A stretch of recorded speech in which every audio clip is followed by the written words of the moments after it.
Grand Dialogue. Sigi Kafoba. Le Grand Dialogue, l'émission de débat du studio Tamani sur votre radio. Sigi Kafoba. Le Grand Dialogue. Kidal, comment gérer l'après-MINUSMA? C'est le thème du Grand Dialogue de ce soir. Pour en parler, nos invités sont Bakabini Keïta, analyste politique, Abdoul Sogodogo, enseignant-chercheur analyste politique, et Mohamed Ben Mamata Touré, président de l'association Anko Mali. La mission multidimensionnelle intégrée des Nations Unies pour la stabilisation au Mali a quitté ce mardi 31 octobre le camp de Kidal. Ce retrait met fin à 10 années de présence de la MINUSMA dans cette région. Aussitôt que les casques bleus onusiens se sont retirés, le cadre stratégique permanent composé de certains groupes armés signataires de l'accord a occupé l'emprise de la MINUSMA. L'armée malienne a, dans un communiqué, dénoncé un départ précipité des casques bleus, laissant l'emprise et les équipements aux mains des groupes armés. Que comprendre de ce départ de la MINUSMA? À quoi faut-il s'attendre après ce retrait? Comment la question de Kidal doit-elle être gérée? Le Grand Dialogue pose le débat avec tous ces invités que je viens de vous présenter. Sekou Gadjigo va modérer ce Grand Dialogue. Mesdames, Messieurs, bonsoir et bienvenue. Le Grand Dialogue. Merci, chers invités, d'être là. Avant d'entrer dans le vif de ce débat, je voudrais vous faire écouter ce papier qui revient un peu sur ce départ de la MINUSMA annoncé hier, mardi 31 octobre. La MINUSMA a mis fin à sa présence dans la région de Kidal aujourd'hui après le départ de ses derniers personnels par avion et par convoi terrestre. Peut-on lire dans un communiqué publié sur la page Facebook de la mission onusienne. La MINUSMA se retire donc de sa dernière emprise dans la région après celle de Tessalit à Guelog. Quelques heures auparavant, le porte-parole du cadre stratégique permanent, Mohamed El Maouloud Ramadan, avait également indiqué sur son compte Facebook: après Barkhane, ce 31 octobre, la MINUSMA a plié bagage de Kidal.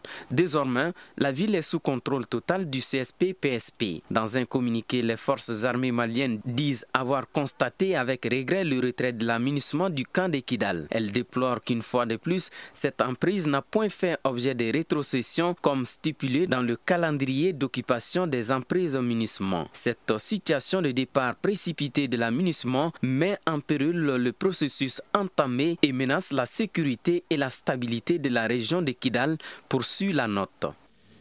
Alors la MINUSMA qui se retire de Kidal, de la ville de Kidal et de toute la région. L'emprise de Kidal était la dernière occupée par la mission onusienne Dr Abdoul Sogodogo. Ce départ, même si l'armée juge précipité, on peut dire quand même qu'il était attendu. Oui, on peut le dire, ce n'est pas une surprise dans l'absolu, parce qu'effectivement, depuis juin, quand le Mali a demandé le retrait de la MINUSMA et obtenu à travers la résolution 2690, on s'attendait à ce que la MINUSMA puisse partir, mais la surprise est qu'il y avait un planning, n'est-ce pas, de rétrocession de ces camps, et ça a bien commencé avec le camp de Aguelog, le camp de Douanza, etc. Mais c'est arrivé maintenant dans la région de Kidal. La MINUSMA devait partir le 15 novembre. Exactement. Mais donc, depuis quelques jours, elle a accéléré effectivement sur son départ. Oui. Et peut-être que les raisons que la MINUSMA a avancées peuvent être compréhensives. Mais le fait de ne pas discuter, de ne pas aller à un consensus avec l'État et de le céder comme cela se doit, c'est ce qui soulève des inquiétudes. Voilà. Finalement, quel est le but recherché? On va vers quelle finalité? Alors, Mohamed Ben Mamata Touré, est-ce que les arguments avancés par la MINUSMA pour justifier ce retrait précipité, sinon l'accélération du processus de retrait, est-ce que c'est des arguments qui tiennent selon vous? Bon, pour moi, c'est des arguments qui ne tiennent pas parce que déjà qu'il y avait un chronogramme qui avait été établi par les Nations Unies l'aménagement étant une structure des Nations Unies devrait être un exemple en respect du droit et puis du protocole aussi. Même si ces hommes étaient menacés ici, l'aménagement disait que ces casques bleus n'étaient plus en sécurité puisqu'il y avait une belligérance entre l'armée malienne et certains groupes armés. Bon, si l'aménagement dit ça, les Nations Unies sont puissantes.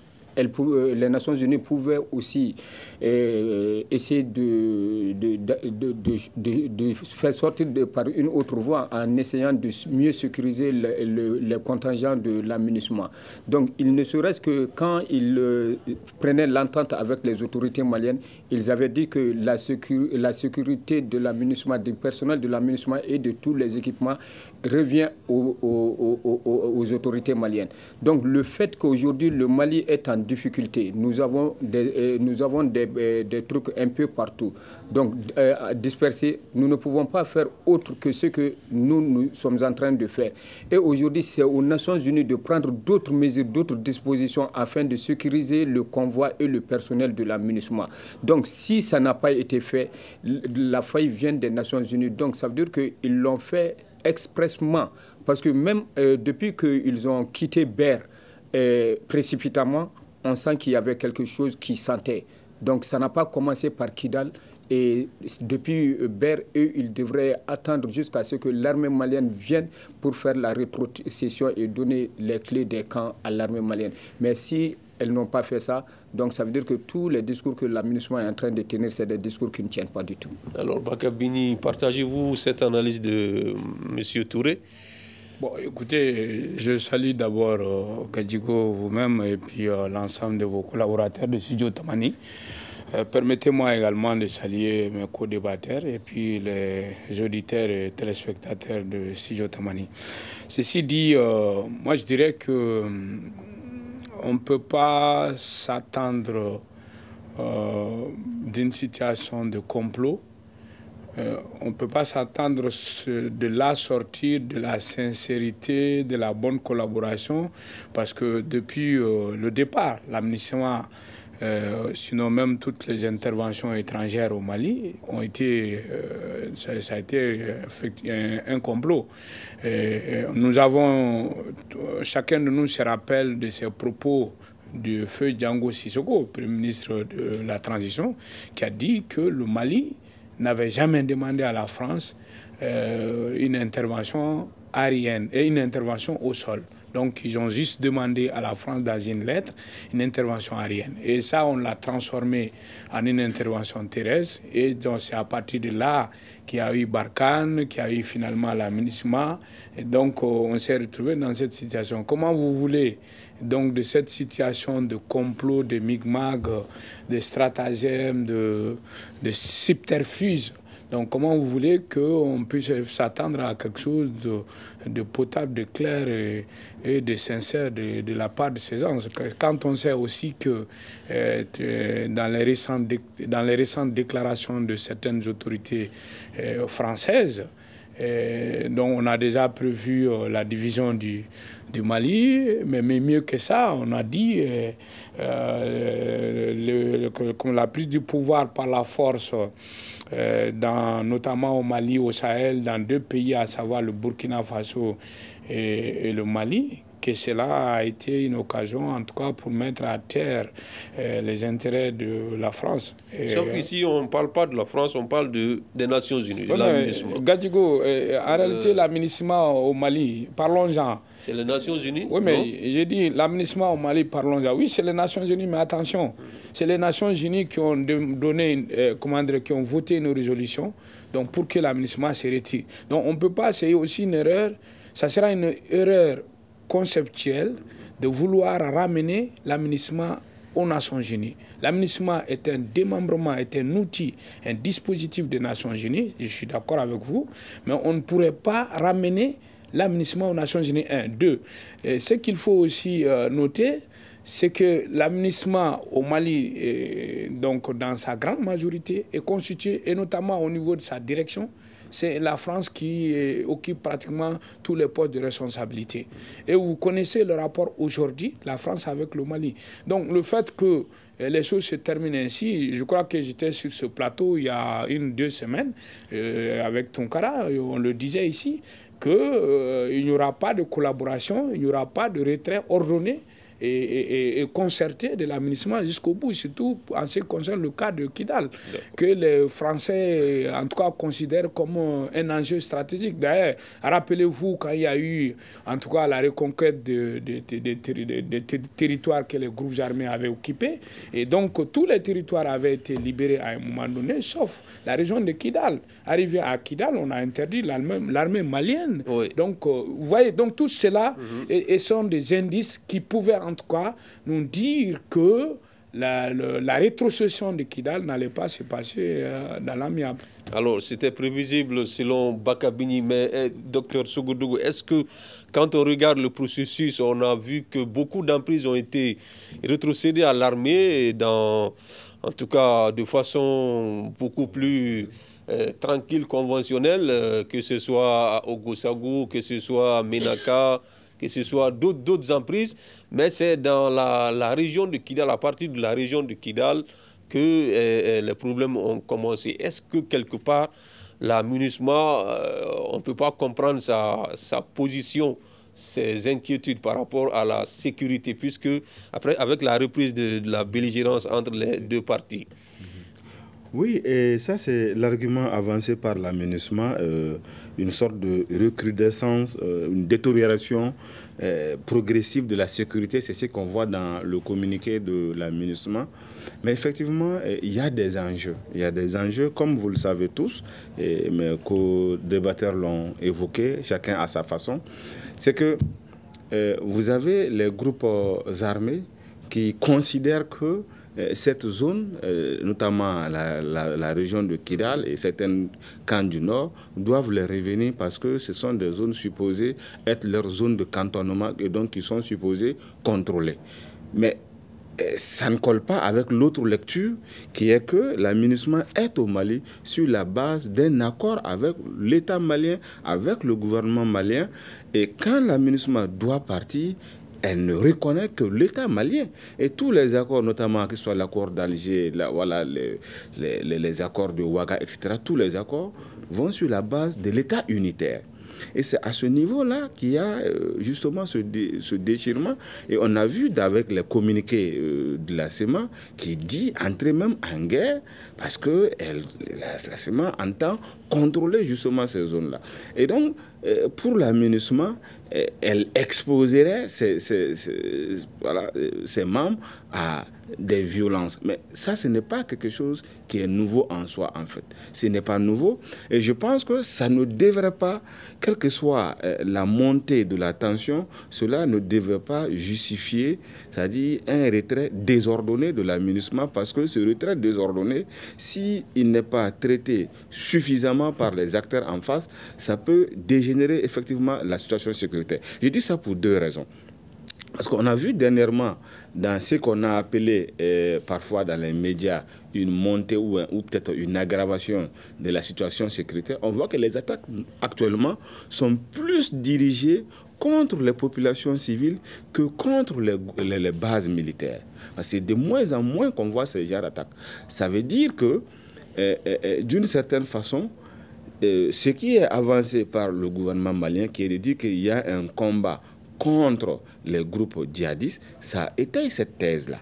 Parce que moi, je suppose que la CEMA, si elle veut contrôler une zone, c'est avant tout être utile à des populations. Je n'imagine pas que la CEMA puisse attaquer les populations civiles. C'est un non-sens si on prétend avoir un territoire qu'on veut gouverner et s'acharner sur ces mêmes populations civiles. C'est illogique. Et donc, je pense que c'est une des raisons pour lesquelles il faudrait que la MINUSMA continue à se mettre en harmonie, en accord avec le gouvernement pour permettre au gouvernement de se redéployer, à l'armée nationale de pouvoir se redéployer comme cela se doit pour la sécurisation des populations maliennes avant tout. Parce qu'on ne peut pas laisser des camps à des groupes terroristes. C'est illogique. D'accord. Alors, Ben Mamata Touré, quelle lecture vous faites de la réaction, en tout cas de la position adoptée par l'État, sinon l'armée malienne, depuis l'annonce de ce retrait, à part ce communiqué dans lequel il a dénoncé ce retrait précipité? Il n'y a pas eu on n'a pas d'écho de mouvement des forces armées ou d'affrontement. Est-ce qu'il y a une lecture qu'on peut faire de cette position adoptée par l'armée? Bon, la lecture qu'on peut faire de la part de l'armée est qu'aujourd'hui, depuis que Ber avait été libéré et que l'armée a pu prendre le camp de Ber avec force et tout ce qui s'ensuit, depuis ce jour, l'armée devrait anticiper toute la reprise des différentes entreprises. Kidal, Tessalit, Aguelok et d'autres. Donc maintenant, ce que l'armée dénonce aussi de la part de la MINUSMA, donc l'armée, depuis un bon moment, la MINUSMA avait annoncé qu'elle allait quitter le Mali, Kidal, pardon, elle allait quitter Kidal avant le 15 novembre. Donc avant le 15 novembre, quelles dispositions nous, nos autorités militaires, avaient prises? Donc cette question devrait être posée. Donc maintenant, si eux, ils avaient commencé déjà à anticiper ça depuis que nos forces armées étaient rentrées à Anéfis. Maintenant, de Anéfis, quelles dispositions ils avaient prises maintenant pour être à Kidal? Donc, il fallait qu'ils s'organisent un peu. Donc, même quand nos 111 militaires avaient quitté le camp 2 pour aller au camp de la MINUSMA, puis les renvoyer encore à Gao. Donc, tout cela montre qu'il y avait quelque chose de flou qui était en dessous. Donc, maintenant, on dirait que les dispositions que nos gens devraient prendre n'ont pas été prises au moment qu'il faut, ou bien ils n'étaient pas du tout sûrs que la MINUSMA allait quitter Kidal le 31 ou bien le 30 octobre. Donc, peut-être que ça les a échappés un peu, croyant que la MINUSMA allait faire au moins quelques jours avant le 15. Donc, bon. D'accord. Mais est-ce que, Bakabi, on ne peut pas dire aussi que l'armée veut éviter d'autres affrontements comme ceux qu'on a vus à Ber et que la question de Kidal puisse être gérée d'une autre façon, en tout cas peut-être en négociant? Ben, écoutez, il n'y a pas 1000 façons de gérer. Si tel est le cas, c'est-à-dire aller vers une autre négociation, je crois que ce n'est pas la première fois que j'ai dit ça. Donc c'est la énième fois que je vais dire. Ça va être une grosse erreur de la part des plus hautes autorités du Mali, civiles et militaires, de s'engager dans de nouvelles négociations sans un véritable rapport de force. Donc il faut aller inéluctable. Oui, mais des négociations entre Maliens, négociations directes. La fois dernière, c'était les nations sous l'égide des Nations Unies, la communauté internationale. Mais cette fois-ci... Écoutez, on ne peut pas négocier avec des gens qui ont des armes à la main et qui s'adonnent à cœur joie à tuer des civils innocents. Donc ça, c'est impossible. Donc un État responsable ne peut pas accepter ça. Et il faut aller à un rapport de force. Ceux qui vont déposer les armes, évidemment, bien entendu, et ce n'est pas tous les groupes armés qui ont les armes, il y en a qui ont accepté de déposer les armes. Entre eux-mêmes, ils sont divisés. Il y en a qui ont déjà accepté de s'associer avec l'État. Peut-être c'est une stratégie. Donc on ne va pas tous prendre une position radicale. Il y a les gens qui vont donc jouer à la diplomatie. Il y a d'autres, effectivement, qui vont jouer au va-t-en-guerre. Bon, peut-être qu'ils sont dans cette logique, mais de toute façon...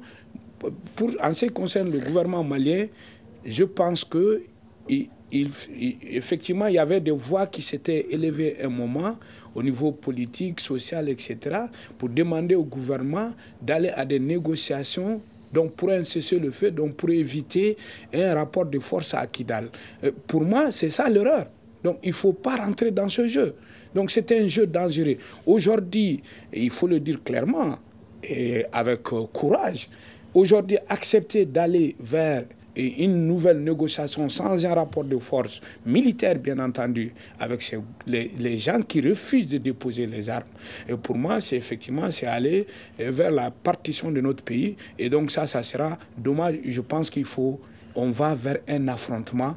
Et cet affrontement est inévitable parce qu'il y a des radicaux qui ne veulent pas écouter la voix du dialogue, la voix de la négociation, qui pensent qu'ils ont des soutiens, qu'ils ont des sponsors. Ils comptent aussi donc sur ces alliés-là, sur ces sponsors, donc pensant qu'ils pourront toujours... Mais c'est une erreur. Imaginez, il y a combien de camps, il y a combien d'emprises qui étaient occupées par ces groupes armés. Donc, ils ont perdu toutes ces positions-là. Donc, ce n'est pas à Kidal qu'ils pourront tenir. Donc, la question de Kidal n'est qu'une question de jours, de semaines, peut-être de mois. Sinon, tôt ou tard, il est clair que Kidal fera partie. Kidal fait partie du Mali. Kidal va se soumettre au Mali. D'accord. Docteur Sougoudou, partagez-vous cette analyse de Bakabini? Est-ce que c'est la seule option qui nous reste maintenant pour que Kidal revienne dans le giron du Mali, ou bien voilà, il y a des chances encore à donner au dialogue entre les différentes parties? Le dialogue est déjà en cours, c'est ce que j'ai cru comprendre dans les déclarations du gouvernement, parce que le gouvernement a toujours dit qu'il est en train de combattre des groupes terroristes. Elle n'a pas fait allusion à la CEMA ni à la plateforme, c'est-à-dire au groupe signataire. Et je crois que la dernière fois que j'ai écouté le ministre de la Réconciliation Ouagué, c'était un appel au groupe signataire. Mais ce n'est pas ce qu'on entend de l'autre côté, ce n'est pas ce qu'on entend du côté de la CEMA. J'en arrive, c'est ce que j'ai écouté la dernière fois. Et donc, mais je crois que, sauf erreur de ma part, depuis le redressement de la transition, la position du gouvernement semble être de combattre les groupes terroristes. Donc, avec les groupes terroristes, les négociations ne sont pas envisagées. Et donc, ça aussi, on peut le comprendre. Comme toutes les grandes puissances, tous les pays dans ce monde-là qui sont confrontés au terrorisme, tous ces pays-là combattent les groupes terroristes. Ça, on le comprend. Mais je me dis, si jamais, comment dirais-je, les groupes qui sont dans l'accord et qui restent dans l'accord, je n'ai pas l'impression qu'ils sont traités autrement que sur la base de ce qui est envisagé, n'est-ce pas, c'est même pour ceux qui restent dans l'accord. Mais je pense que pour le moment, depuis que ce retrait a commencé, l'accord me semble être mis de côté. Parce que littéralement, on n'est plus dans l'accord, parce que l'accord veut que l'accord reconnaisse l'unicité de l'État. Et demande juste que les combattants soient démobilisés, voilà, pour qu'ils puissent être réintégrés dans l'armée ou en tout cas réinsérés dans la société. Mais en aucunement, il n'est dit qu'ils doivent contrôler une partie du territoire pour en faire un État qui ne dit pas son nom. Ça, cela ne ressort pas de l'esprit de l'accord. Et donc, je pense que quel que soit le conflit dans un pays donné, à un moment donné, ça finit toujours par une discussion.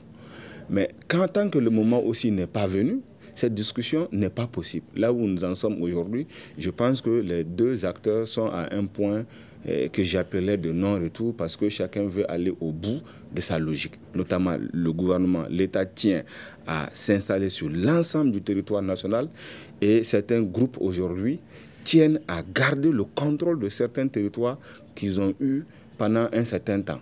Et je pense que voilà, c'est à ce niveau-là de contrôle de territoire que va se jouer la chose. Ben Mamata Touré, comment gérer cet après-ministre à Kidal? Bon, cet après-ministre, la gestion revient aux autorités militaires de la transition, surtout, et aux autorités politiques. C'est à eux d'élaborer un plan pour que, après la reprise des différentes entreprises, qu'est-ce qu'il faut faire? Donc maintenant, renforcer le personnel militaire qui se trouve dans les différentes emprises et puis essayer de démystifier les militaires auprès de la population, donc en les invitant de travailler avec les militaires en leur fournissant les informations de ceux qui restent parmi les terroristes, parmi les populations aussi. Donc, aujourd'hui, Mais déjà, comment rentrer à Kidal sans effusion de sang et être accepté des populations qui sont dans cette localité? Bon, aujourd'hui, si on dit comment rentrer à Kidal sans effusion de sang, on rentre à Kidal avec effusion de sang.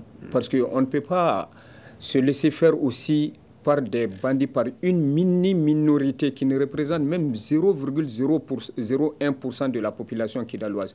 Aujourd'hui, après le départ de l'aménagement de Kidal, la population de Kidal souffre sur tous les plans. Et vous allez voir, ces gens, ceux qui sont pour le Mali et qui veulent discuter, dialoguer avec le Mali et reviennent au Mali comme des Maliens comme auparavant, et ils sont déjà là. Le ministre de la Réconciliation les a appelés, ils sont autour de la table aujourd'hui pour en train de discuter. Le directeur de la DIRPA, lui, lors d'une de ses sorties tout récemment, il avait dit qu'il prône le dialogue, que si l'armée malienne rentre à Kidal et que les autres s'opposent à l'entrée de l'armée malienne, peut-être qu'il va y avoir du sang malien qui va être versé. Donc, pour éviter ça, ils invitent ces groupes à déposer les armes et à revenir à la raison. Mais tant qu'ils ne le font pas, donc tant qu'ils ne le font pas, le sang n'est pas à éviter. Ce que la MINUSMA a fait maintenant pour rentrer, vous savez que c'est un piège. Donc, ils le font maintenant pour essayer de monter un scénario comme ils l'ont fait à d'autres. Si l'armée essaie de forcer l'entrée, les groupes terroristes, ils sont capables de commettre des exactions sur des civils en disant que c'est l'armée malienne qui a commis ces bavures. Donc maintenant, si on rentre, il faut que nous rentrons avec la plus grande sérénité et puis avec la plus grande attention pour ne pas être discriminés par les soi-disant, je ne sais pas, droit international des Nations Unies ou quoi là. Si eux, ils commettent des exactions, donc le droit n'est pas international, mais si nous rentrons et combattre des terroristes, donc ça veut dire que nous avons fait des exactions. Il faut voir le cas du bateau. Même les groupes qu'on qualifie de groupes terroristes, ils ont dit que ce ne sont pas eux qui l'ont fait. Mais le CSP et puis la CEMA qui est là, et ce sont eux qui l'ont fait. Si ce n'est pas les Njim, les Daesh et puis les autres qui l'ont fait. Donc ça veut dire qu'eux-mêmes aujourd'hui, ils sont plus pires que les terroristes. C'est pourquoi aujourd'hui, nous allons discuter entre nous Maliens sans médiation étrangère avec les Maliens qui décident de déposer les armes et venir autour de la table malienne pour discuter franc entre nous. Ok. Bakabini, est-ce qu'il n'y a pas de risque d'aggravation de la situation humanitaire dans la région après ce départ de la MINUSMA, quand on sait que la MINUSMA offrait des services sociaux de base aux populations locales? Si c'est la CEMA qui doit s'occuper de tout ça maintenant, est-ce qu'il y a des garanties qu'il n'y ait pas ces risques-là aujourd'hui? C'est dommage quand même que tous ces efforts soient investis pour la guerre, alors que les gens ont besoin de manger, de se loger, etc., etc., donc de sécurité sociale. Je le dis à la fois pour le gouvernement malien qui a été contraint effectivement d'aller vers cette guerre, mais je le dis également surtout pour la CEMA, et qui quand même revendique le bien-être des populations du Nord. C'est regrettable qu'ils mettent tous ces moyens-là dans la guerre, alors qu'on pouvait en tout cas tout simplement les investir pour la population. Ce que je voudrais aussi dire de passage, Gadjigo, c'est aussi, moi je voudrais un peu m'attarder sur le geste désespéré de la MINUSMA. Le fait de partir de façon unilatérale, sans concertation, laisser une emprise dans la main, en tout cas, des rebelles. Donc c'est un subterfuge qui va consister certainement à laisser des munitions et à laisser des explosifs. Alors la MINUSMA a dit dans son communiqué qu'avant de partir, elle a détruit et elle a mis hors d'état de, je sais pas. Il y a aussi des informations. Voilà, c'est tous ces équipements. Que la MINUSMA a dit qu'elle n'a pas pu amener tous les explosifs, toutes les munitions, au prétexte que le vol lui a été interdit par les autorités maliennes, et donc en conséquence, c'est qu'elle a pu prendre, elle a pris ça, et puis le reste, en tout cas, des explosifs et des munitions sont restés dans le camp, et qui n'a pas été laissé à l'armée malienne ou aux autorités maliennes, mais plutôt au camp adverse. Et donc, évidemment, ils vont venir récupérer ces... Donc, ce que je voudrais simplement dire, que c'est un geste désespéré. Mais ce que signifie ces gestes désespérés, c'est que pour moi, nous avons vu la SDN, comment la SDN est montée en puissance et après comment elle est tombée en disgrâce. Les Nations Unies également. Et apparemment, c'est une prélude également d'un changement, d'un grand changement qui est en cours. C'est-à-dire que nous sommes en train de sortir d'un monde unipolaire vers un monde bipolaire. Et donc, comment vous pouvez comprendre, sinon comment vous pouvez comprendre qu'une résolution qui a été votée par les Nations Unies et qui est désobéie par un dispositif des Nations Unies. Donc, ça veut dire qu'il y a des tensions, il y a des conflits que les Nations Unies elles-mêmes sont traversées. Et donc, c'est ça qu'il faut comprendre. Maintenant, ce que je voudrais aussi dire, c'est que, je ne sais pas si vous connaissez une institution, ça existe pratiquement dans tous les groupes ethniques au Mali, c'est les Malinké, c'est le Comon. Et donc, et là, les groupes armés, notamment les gens de la CME, ils sont en train de jouer au Comon. C'est-à-dire qu'on fait un grand bruit, on a l'impression qu'ils ont beaucoup de force, ils ont beaucoup de puissance, et on a l'impression que le Mali va tomber. Moi, j'ai eu à dire ça, que les gens se tranquillisent. On a dit que quand Barkhane va quitter le Mali va s'effondrer. Mais le Mali est toujours là, Barkhane est parti. On a dit que quand l'aménagement va partir, le Mali va tomber. Et le Mali est toujours là. Et on a donc l'aménagement, en laissant Kidal dans la main des groupes armés, on pense que le Mali va tomber. Le Mali ne va pas tomber. On fait trop de bruit autour de Kidal, mais j'ai l'impression qu'il n'y aura même pas de grand effort pour récupérer Kidal. D'accord, monsieur Sogodogo, qui pour favoriser maintenant le dialogue? Vous l'avez dit, le dialogue n'est pas interrompu, mais de façon officielle, ce que nous constatons, le dialogue suite à l'accord de paix quand même est au point mort maintenant. Qui pour redynamiser ce dialogue entre ces deux parties, entre le gouvernement et les groupes armés réunis au sein du cadre stratégique permanent? Merci pour cette question, c'est intéressant. Elle est intéressante, pardon. Effectivement, je crois moins à l'accord de 2015. Je ne pense pas que l'Algérie ou un autre acteur international puisse rapidement ramener le Mali, le gouvernement du Mali et les groupes armés aujourd'hui qui se sont engagés dans une autre voie. S'il va y avoir une discussion profonde qui peut amener à dégager une troisième voie d'apaisement, je pense que ça peut venir des acteurs maliens, même des acteurs locaux. Ça peut être de légitimité, en tout cas des acteurs dans lesquels et le gouvernement et les groupes armés ont suffisamment confiance pour pouvoir engager une discussion. Et je pense que depuis fort longtemps, dans nos travaux, c'est ce que nous avons parfois conseillé.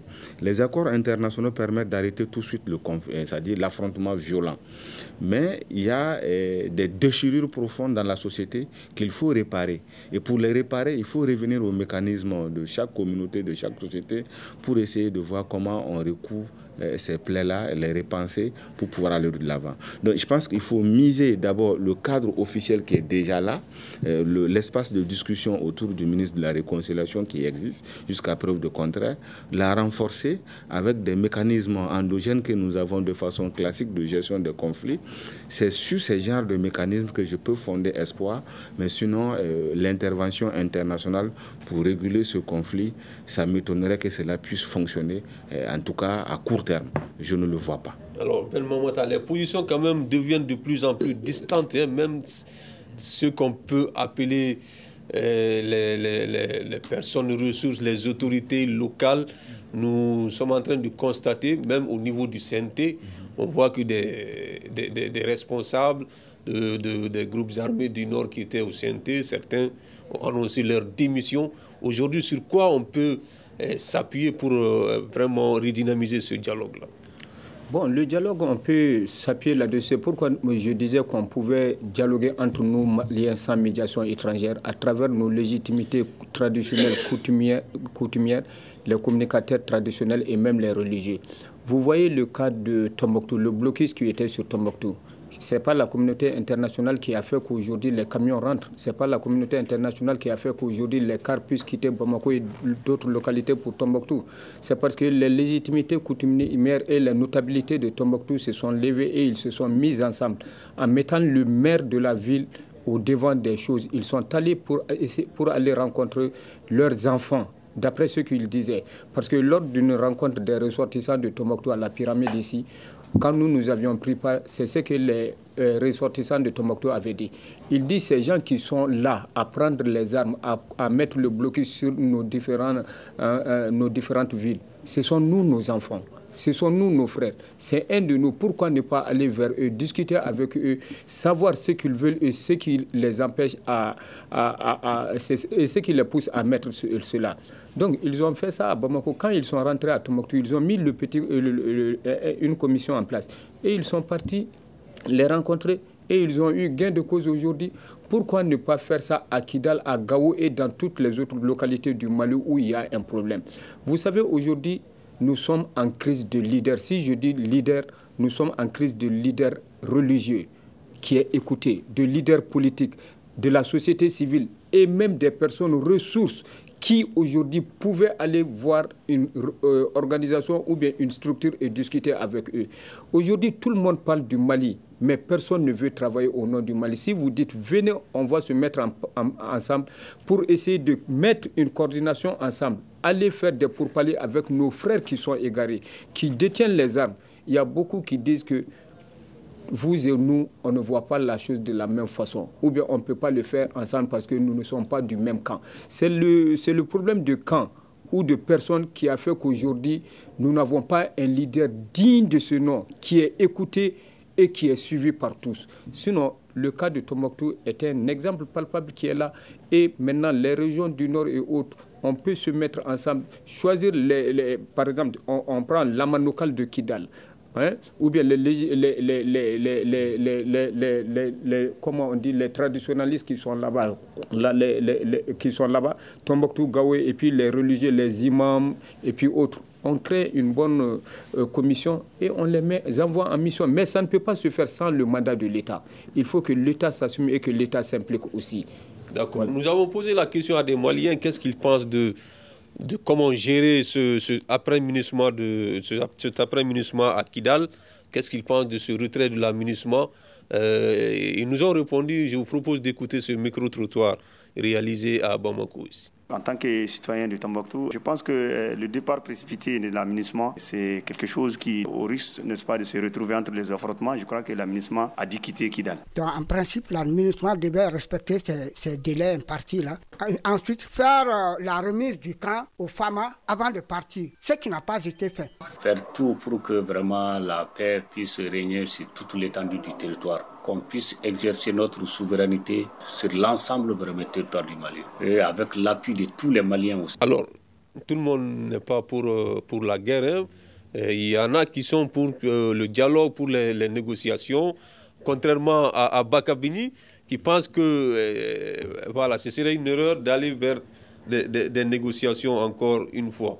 Aujourd'hui, Bakabini, est-ce que l'arrivée de l'armée peut se faire comme dans les autres localités libérées par l'amunissement il y a quelques jours? Est-ce que le cas de Kidal peut être géré comme les autres cas? Bon, je voudrais apporter une précision, si vous me permettez, Diego. Effectivement, c'est surprenant de ma part en tant qu'enseignant, oui, donc en tant que prof de philo, de dire qu'il faut aller vers un rapport de force. C'était le cas de... Excusez-moi, juste un petit rappel. C'était le cas de Machiavel quand il écrivait Le Prince et qu'il décrivait exactement le pouvoir tel qu'il se présente. Non pas tel que les gens voudraient qu'il soit, mais tel que le pouvoir est, il l'a présenté. Ensuite, lorsque Malthus, dans sa théorie économique, prévoyait effectivement la limitation des naissances, donc pour qu'on puisse aller au développement, les gens l'ont accusé à tort et à travers. Il a dit que oui, je suis pasteur. Je veux la paix, je veux l'humanité, je veux la vie, je veux protéger les vies humaines, mais la vérité aussi, il faut le dire. Donc moi, je ne suis pas dans ce que moi je veux. Moi, je ne souhaite pas la guerre dans mon pays. Mais la vérité, c'est quoi? C'est qu'aujourd'hui, il y a déjà un premier accord qui est en panne. Et pourquoi cet accord est en panne? Parce qu'il y a des gens qui ont refusé de déposer les armes. Et donc, vous voulez qu'on aille en négociation avec qui encore? Donc, on peut, c'est-à-dire qu'il faut aller à ce rapport de force. Maintenant, c'est après ce rapport de force, l'appel à la réconciliation et le développement. Il y a même un ministère dans le gouvernement malien qui est dénommé ministère de la réconciliation et de la cohésion. Vous pensez que c'est une plaisanterie de la part de ceux qui sont au pouvoir si on a créé ce département ministériel? Non, c'est pas il n'y a pas de plaisanterie. Ils ne sont pas en train de plaindre. C'est un devoir de l'État d'apporter la paix, d'apporter la réconciliation et d'apporter le développement aux citoyens. D'ailleurs, il y va de sa légitimité. Un pouvoir politique ne tire sa légitimité que lorsqu'il est capable d'apporter la paix, la réconciliation et le développement donc, aux citoyens. Mais lorsque une infime partie de la population, dans une région quelconque, qu'ils soient notables, nous sommes tous des notables. Nous venons tous de grandes personnalités qui ont fait l'histoire de ce pays. Quelle est la composante malienne aujourd'hui qui ne peut pas se taper la poitrine pour dire que je suis descendant de Sundiata, je suis descendant de Firoun, je suis descendant de de Babemba, de Tchepa, etc. Chacun peut faire ça. Mais à un moment donné de la vie, si nous avons choisi de vivre dans une république, il est clair que nous devons tous être égaux. Et si nous devons être égaux, il faut que les gens acceptent de se soumettre à la puissance publique. Donc, pas de négociation tant que des gens prennent des armes contre leur État. Qu'on les appelle terroristes ou qu'on les appelle rebelles, ils sont tous pareils. Quand vous prenez des armes contre votre pays, votre sort, vous n'avez d'autre sort que de disparaître. Donc, moi, je pense qu'il faut aller à ce rapport de force. Maintenant, c'est au terme de ce rapport de force que l'État malien s'occupera de son devoir de construction de paix, de construction de la réconciliation, mais également d'apporter effectivement le développement aux citoyens de son pays. Alors, on a dit que les négociations sous l'égide de la communauté internationale n'ont pas permis d'avoir, en tout cas, les résultats escomptés. Est-ce que des initiatives sur le plan sous-régional, dans le Sahel, des pays voisins, peuvent avoir des initiatives de dialogue entre ces deux parties? Ça va m'étonner. Hein. Ça va m'étonner qu'une initiative sous-régionale, par exemple, venant du Burkina, du Niger, de la Guinée-Conakry, etc., puisse marcher. Parce que les acteurs, depuis de longues années, il n'y a que 3 médiateurs, 3 États qui ont tenté, à vrai dire, de médiation dans ce conflit malien qui se poursuit depuis les années 60. C'est l'Algérie qui a tout le temps été médiateur. En 2008, Kadhafi l'a essayé en Libye, mais ça n'a pas abouti à la signature d'un accord. Alors, en 2012, c'était l'accord de Démitré avec le Burkina, c'était la CEDEAO qui avait mis Blaise au devant de la scène. Cet accord, c'est vrai, ça a permis l'arrêt des hostilités, la tenue des élections présidentielles de Démitré, etc. Mais vous avez vu récemment, en 2020, la médiation de la CEDEAO, ça a été un fiasco. Ça n'a pas permis aux différents acteurs d'arriver à une entente. Ce que je veux dire par là, ça dit, vous n'avez pas un médiateur dans la sous-région, c'est-à-dire les pays voisins du Mali, qui a en même temps les ressources nécessaires pour influer suffisamment sur le gouvernement malien et les acteurs qui sont armés et avoir cette sorte de légitimité de pouvoir véritablement avoir des appuis extérieurs de d'autres entités aussi, c'est-à-dire telles que l'ONU, l'Union africaine, etc. etc. C'est difficile. Cet acteur n'existe pas aujourd'hui de mon point de vue. Donc, comme je le disais récemment, s'il va y avoir un acteur quelconque qui va intervenir comme médiateur, ça ne peut être que des personnalités maliennes qui ont une certaine légitimité et qui vont véritablement s'investir à cet exercice-là. Ça m'étonne que la solution puisse venir d'ailleurs, parce que la tension et le climat sous-régional est qu'aujourd'hui, il y a une rupture de confiance entre le gouvernement en place aujourd'hui et beaucoup d'autres acteurs liés surtout à la gestion de la crise que le Mali a connue qui dure depuis 2012. C'est ça qui explique pourquoi la CEDEAO n'a pas réussi en 2020 pour empêcher le coup d'État. Parce que les acteurs n'avaient plus confiance en la CEDEAO. Il y a une perte de légitimité. Et donc, quand vous avez un tel acteur qui n'est pas en légitimité et qui veut jouer un rôle de médiateur, c'est difficile. Un médiateur, ça ne s'impose pas. Les acteurs doivent l'accepter. Mais est-ce que les espoirs ne s'amenuisent pas aussi sur ce plan lorsque vous parlez de personnalités maliennes pour peut-être redynamiser ce dialogue? Quand on écoute Ben Mamata qui dit qu'il y a une crise de leaders religieux, politiques, de la société civile. Parce qu'on a eu beaucoup de leaders. Sur qui peut-on compter maintenant? On a eu beaucoup de leaders qui ne sont pas restés, mais qui étaient partis de ce conflit-là.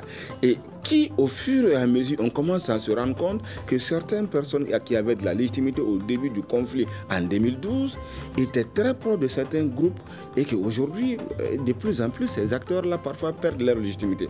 Pareil pour certaines autorités traditionnelles. Parce que quand vous avez certains chefferies traditionnelles qui servent de caution morale à des groupes armés, ça devient difficile que cette même personne se retourne pour dire qu'aujourd'hui, oui, je fais le médiateur.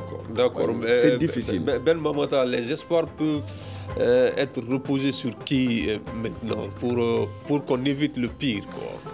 Vous savez, il faut que nous récupérions toutes nos entreprises d'abord avant de discuter avec qui que ce soit. Parce que l'espoir ne peut être mis que sur les Maliens. Et aujourd'hui, ce ne sont pas les cadres qui sont là, les cadres politiques, religieux ou autres qui sont à Bamako par affinité, les prendre et puis dire on vous prend comme médiateur.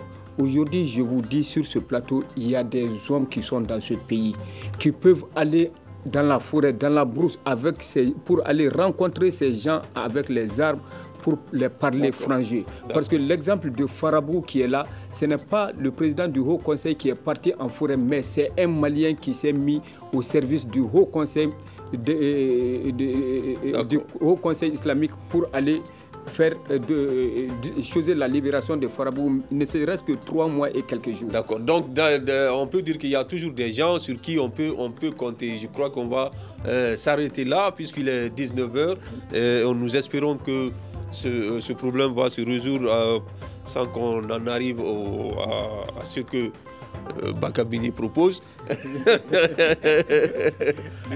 Merci à vous tous quand même d'être passés sur ce plateau. Bakabini Keïta qui est analyste politique, Dr Abdoul Sogodogo, enseignant, chercheur et analyste politique également, et Mohamed Ben Mamata Touré qui est le président de l'association Anko Mali. Ce débat a été réalisé par Imirana Kiloumaïga. À la mise en onde, il y avait Adjaratou Traoré et à la régie vidéo Salim Diouara. On parlait aujourd'hui de l'après-MINUSMA à Kidal, comment gérer cette question. Merci à toutes et à tous. J'ai eu le plaisir de vous présenter cette émission. On se reprend demain, Inch'Allah.